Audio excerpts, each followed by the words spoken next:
is accelerating. Millions still without power or water. What is going on right now is completely unacceptable. The city of Houston, the so-called energy capital of the world, brought to its knees. Hundreds lining up for much-needed supplies as officials here tell residents with power to boil water.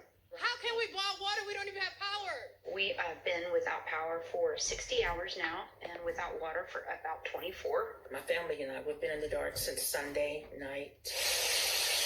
Frozen water pipes bursting, destroying homes, some causing ceilings to collapse.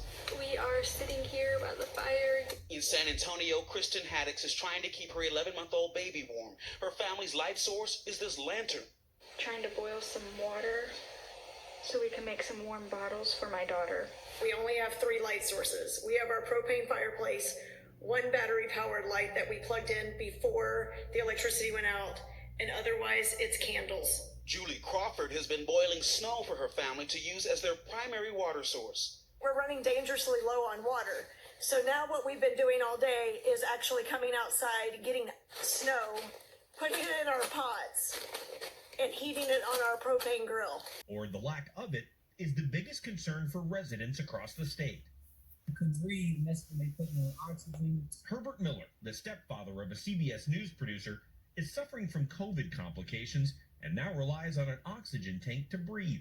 The tank needs electricity to function, but he and his wife Tamiji lost power and water pressure early Monday in their home in Katy, Texas. We were able to get in my truck and plug it in and recharge it.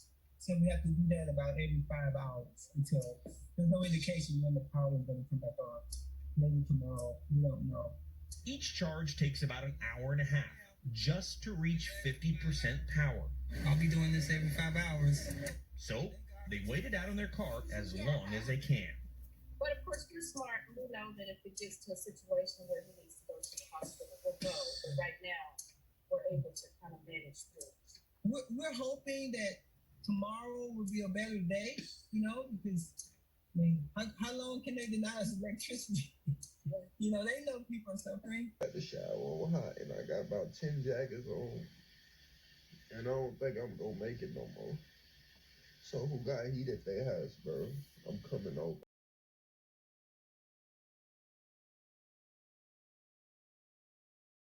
Alternative method, but it's still cool nonetheless to see how some of these technologies can help out in a pretty serious time of need. Like you know how you love a gadget or a product when you really need it and it comes through. Yes. Like this is the ultimate version of that moment. You had this battery sitting there, you told your wife or husband or whoever, like you bought this thing and you're like, this is gonna come in handy. One day. This is really important. Yeah. And then you get the 100-year cold snap and you power up the battery and you look down the street and you're like, damn, it actually did matter. Uh-huh. And so that's kind of cool. But certainly people should probably, when it comes to emergencies, have multiple sources of energy and energy options. Yeah. Because you don't know exactly what you're in for. So I thought in this emergency episode, I would talk about how the Powerwall and the solar panels have performed. The short answer is they've done a pretty darn good job. I'm so glad I had them. I've had power somewhat every day. Last night was the only night that I didn't have heat at all.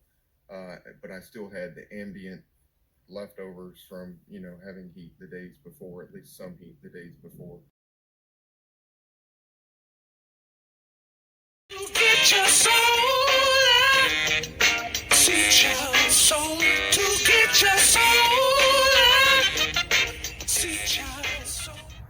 Remember, saving the earth starts at home. And the best way to go solar is with a trusted consultant. So to get your solar, see Chiles Solar. Get your solar, see Chiles Solar. To get your solar.